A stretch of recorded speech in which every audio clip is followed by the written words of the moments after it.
Olá, pessoal. Meu nome é Juliana Gonçalves e eu sou mestranda em Educação Física Escolar pelo PROEF do Polo UFAM Manaus. E hoje eu vou apresentar o meu mapa conceitual das problemáticas da educação física escolar. Essa apresentação faz parte da disciplina Problemáticas da Educação Física Escolar, tendo como material base o livro Desafios da Educação Física Escolar, temáticas da formação em serviço do PROEF.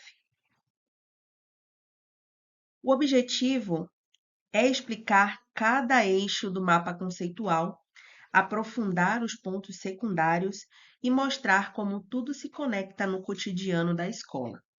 Nesse sentido, apresento de forma geral aqui as problemáticas da educação física escolar, tendo aí como temas geradores: 1. Educação física escolar entre o rola-bola e a renovação pedagógica. 2. A relação entre o ensinar a fazer e o ensinar sobre o fazer. 3. Aspectos legais da educação física. 4. O afastamento e a indisciplina nas aulas de educação física. 5. Inquietações no tratamento do esporte nas aulas de educação física escolar. 6. Educação física escolar e a questão de gênero. E 7. A educação dialógica e o diálogo de Paulo Freire. Então, vamos iniciar pelo eixo de número 1, Educação Física Escolar entre o rola-bola e a renovação pedagógica. O primeiro eixo do mapa conceitual trata exatamente da tensão histórica entre as práticas tradicionais, propostas inovadoras e situações de abandono pedagógico. Esse eixo é fundamental porque revela como a educação física escolar se transforma ao longo do tempo e como diferentes fatores estruturais influenciam a prática docente. Para compreender essa dinâmica, o mapa apresenta três categorias mais comuns de ação docente: as práticas tradicionais, que são aquelas que marcam a educação física por décadas. Elas se caracterizam por foco no esporte tradicional, que são aqueles, futsal, vôlei, handebol, basquete, repetição de exercícios técnicos, pouca contextualização, pouca reflexão sobre o fazer, centralidade do professor como transmissor, valorização do desempenho e da habilidade. E essas práticas são influenciadas por uma visão histórica da educação física como treinamento físico, disciplina militarizada ou atividade recreativa, e ainda são muito presentes nas escolas. Outra são as práticas inovadoras, né? Essas práticas inovadoras, elas representam o movimento de renovação pedagógica da educação física. Elas surgem como resposta às limitações das práticas tradicionais e buscam ampliar o repertório corporal, promover a inclusão, estimular a reflexão crítica, valorizar a cultura corporal, diversificar conteúdos, trabalhar valores, atitudes, propostas interdisciplinares. E essas práticas, elas aproximam a educação física de uma perspectiva mais crítica, cultural e inclusiva. E também, temos aqui o abandono pedagógico. O abandono pedagógico é o extremo oposto da renovação. Ele aparece quando não há planejamento, não há objetivos claros, não há avaliação. O professor apenas entrega a bola e a aula se torna improvisada e sem intencionalidade. Esse fenômeno é conhecido como o rola-bola e é uma das maiores problemáticas da educação física, né? Pois ele reforça as desigualdades, aumenta o afastamento dos alunos, contribui para a indisciplina, empobrece o currículo, desvaloriza a disciplina. Dentro desse contexto, nós temos aqui a análise, das dimensões, né? O mapa conceitual ele destaca algumas categorias, de ações docentes e que elas não surgem isoladamente. Elas são influenciadas por quatro dimensões de análise que ajudam a compreender por que a educação física oscila entre tradição, inovação e abandono. O primeiro deles é o processo de transformação da educação física, né? A educação física, ela passou por diferentes fases: militarista, higienista, esportivista, psicomotora, crítica e cultural. E esse processo histórico explica por que ainda convivemos com práticas tão diferentes dentro da mesma escola. O segundo são as condições de trabalho. As condições de trabalho, elas influenciam diretamente a prática docente, como falta de materiais, quadras inadequadas, turmas numerosas, carga horária reduzida, múltiplas escolas, pouco tempo para planejamento. E quando as condições são precárias, aumenta a chance de ocorrer o abandono pedagógico. Outro fator são as experiências profissionais e pessoais, né? A prática docente é profundamente influenciada pela história de vida do professor, suas vivências esportivas, sua formação inicial, suas referências de professores, suas experiências como aluno, sua identidade profissional, né? Ou seja, professores com formação mais crítica, eles tendem a adotar práticas inovadoras, já aqueles formados em modelos esportivistas tendem a reproduzir práticas tradicionais. E, por último, né, a cultura escolar em relação à educação física. A forma como a escola enxerga a educação física determina o espaço que ela ocupa. Porque se a escola vê a educação física como recreação, o rola-bola se torna aceitável. Se a escola valoriza, a educação física como conhecimento, ela abre espaço para a renovação. Se a gestão não apoia, o professor fica isolado. Se a comunidade escolar não compreende a educação física, surgem aí os conflitos e a desmotivação, né? Então, a cultura escolar, ela pode tanto fortalecer ou enfraquecer a prática docente, né? Portanto, esse eixo educação física escolar entre o rola-bola e a e a renovação pedagógica, ela mostra que as práticas docentes elas variam entre as tradicionais, inovadoras e abandono. E essas práticas elas são moldadas pelas condições de trabalho, né? As experiências profissionais, a cultura escolar e pelo processo histórico da aula, né? O rola-bola ele não é apenas a falta de vontade, mas resultado de fatores estruturais. A renovação pedagógica exige formação, apoio institucional e intencionalidade. E esse eixo é a base para compreender todos os outros temas do mapa conceitual.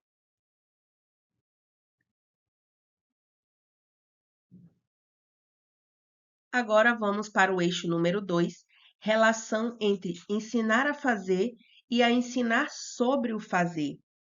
Esse eixo, ele é um eixo central para compreender mudanças de paradigmas da educação física escolar. Ele mostra que a educação física, ela não pode ser reduzida ao gesto técnico, pois ela empobrece o processo formativo, né? Mas aí entra, né, a pergunta: o que ensinar? Né? Elencadas nas 8 dimensões do conhecimento da educação física e que estão presentes na BNCC, o mapa destaca 3 dimensões que estruturam o ensino: conceitual, procedimental e atitudinal. A conceitual diz respeito ao saber, compreender a cultura corporal, suas origens e seus significados. O procedimental, né, ao fazer, que são as vivências práticas, né, vivenciar práticas corporais com intencionalidade.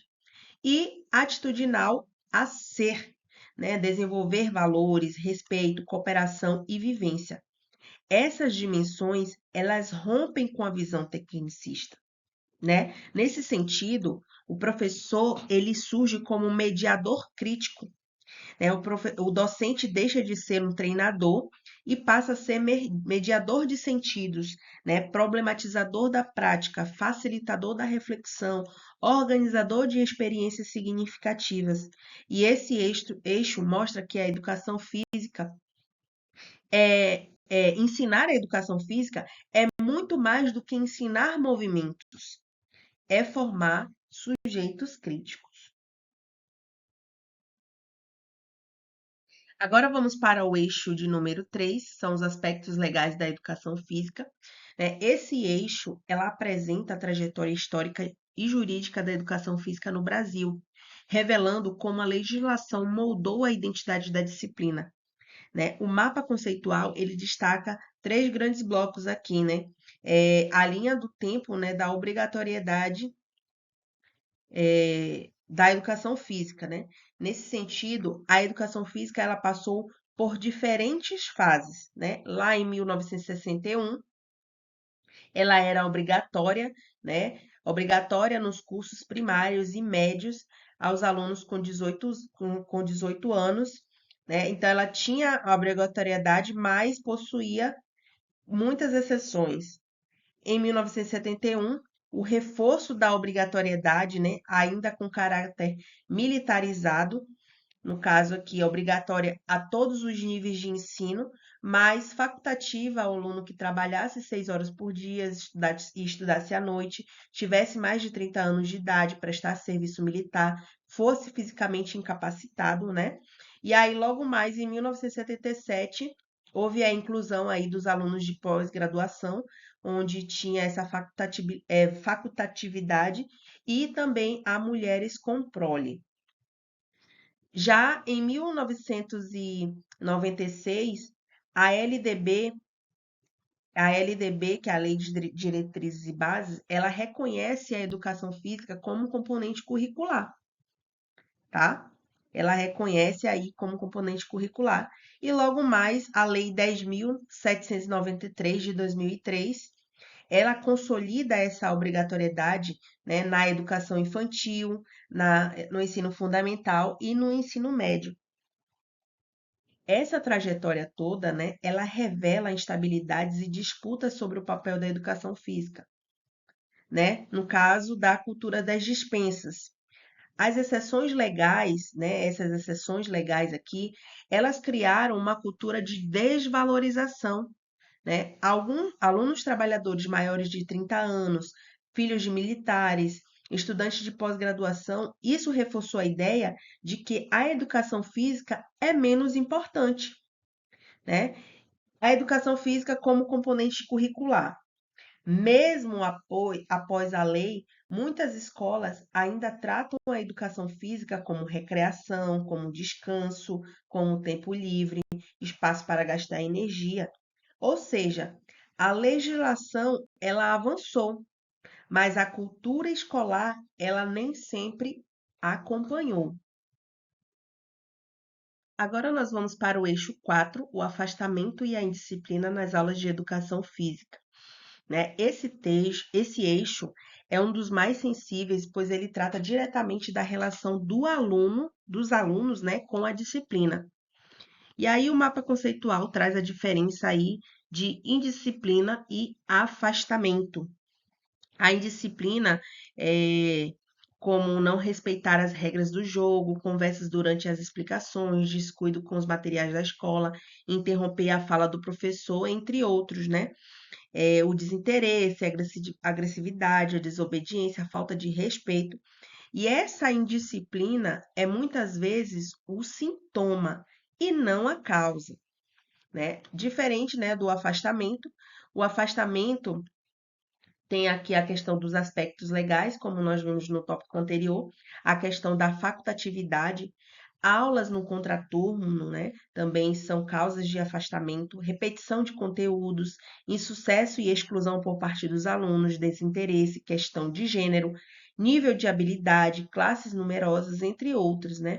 E aí, como causas estruturais da indisciplina e do afastamento, né, o estudo aponta para aulas repetitivas, seletividade esportiva, ausência de diálogo, falta de sentido pedagógico, né, e prática centrada principalmente ali naqueles melhores, né? E aí surgem, né, algumas estratégias para diminuir o afastamento em disciplina, que é promover atitudes inclusivas, estimular, incentivar, valorizar e acompanhar e acolher a todos os alunos, reconhecer a educação física como componente curricular, estimular e ter clareza nos métodos de avaliação, promover intervenções sistematizadas e conscientizar os alunos sobre os princípios e valores, né? Nesse sentido também, como estratégia, a utilização de metodologias inovadoras, como o futebol calerreiro, né, onde as regras são construídas coletivamente, o Sport Education, são papéis variados, né, e temporadas esportivas, aprendizagem colaborativa com foco na cooperação. E essas metodologias, elas reduzem conflitos e fortalecem o pertencimento. O eixo de número 5 diz sobre as inquietações no tratamento do esporte nas aulas de educação física escolar. O conteúdo, né, o esporte, ele é muito presente na educação física e também, né, o mais problemático, né? O mapa conceitual ele apresenta algumas inquietações, né? Aulas hegemônicas, né? O que são essas aulas hegemônicas? São aquelas que representam o modelo dominante, tradicional e historicamente consolidado na educação física escolar. E elas são chamadas de hegemônicas porque elas predominam nas escolas brasileiras há décadas e se mantêm mesmo diante das novas propostas pedagógicas, né? Nesse sentido, né, temos aqui o esporte pelo esporte, que ele foca no rendimento, na técnica e competição. Ele reproduz os modelos de esporte de alto rendimento, né? Ele é um esporte de rendimento excludente e tecnicista. Temos aí o esporte na escola, né?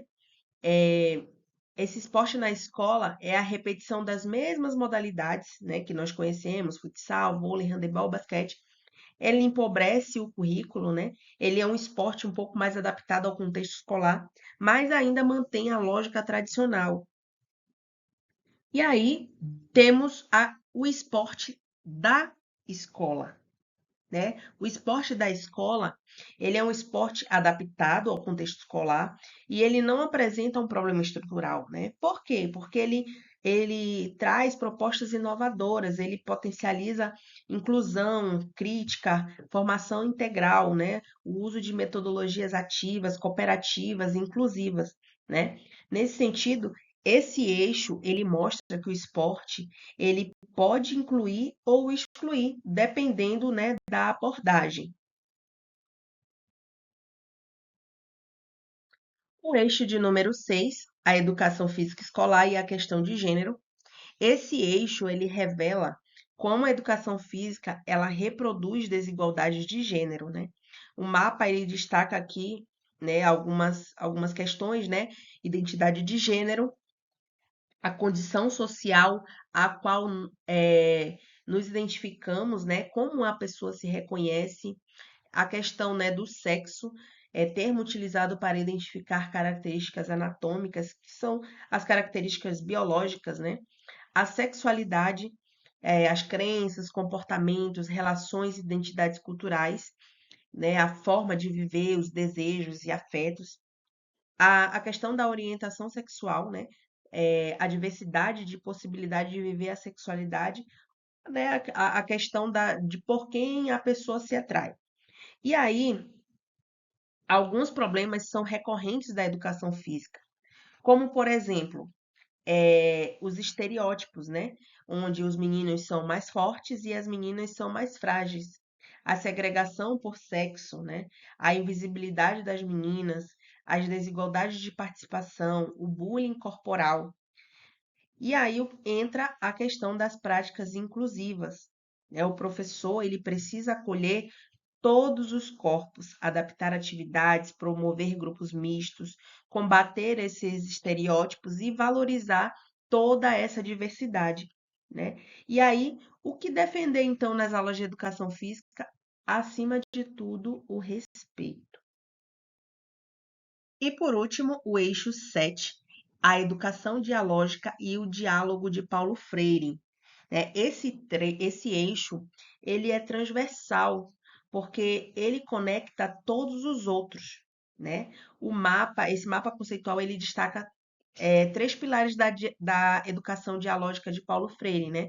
Que é a educação problematizadora, a realidade concreta dos alunos e o diálogo como prática pedagógica, no sentido de que a educação problematizadora ela transforma o movimento em reflexão. Questionar por que jogamos assim, quem participa, quem fica de fora, o que esse esporte representa na sociedade, né? Outra questão é a realidade concreta do educando. A aula, ela precisa, ela deve partir da vivência dos alunos, né? Das suas culturas, dos seus interesses, das suas dificuldades e das suas experiências corporais. E o diálogo, né, como prática pedagógica. O diálogo, né, no livro de Paulo Freire, ele diz que envolve a escuta, o acolhimento, a participação, a construção coletiva. E ele combate o quê? O tecnicismo, o rola-bola, a seletividade, as desigualdades de gênero, o afastamento e a indisciplina. Todos os eixos do mapa se conectam profundamente. As dimensões, elas explicam por que a educação física oscila entre tradição, inovação e abandono. O rola-bola, ele é consequência de condições de trabalho, cultura escolar e formação docente. Ensinar sobre o fazer exige o quê? Planejamento, reflexão e mediação crítica. Os aspectos legais, por sua vez, eles moldam a identidade da disciplina e influenciam sua valorização. O tratamento do esporte, ele pode incluir ou excluir dependendo da abordagem. A questão do gênero, ele atravessa todas as práticas corporais, e a educação dialógica é o caminho para superar essas problemáticas. Assim, transformar a educação física escolar exige compreender a sua complexidade e assumir uma postura pedagógica consciente, planejada, crítica e aberta ao diálogo. Bom, espero que essa apresentação tenha ajudado você a compreender melhor as problemáticas da educação física escolar e como elas se conectam. Obrigada pela atenção.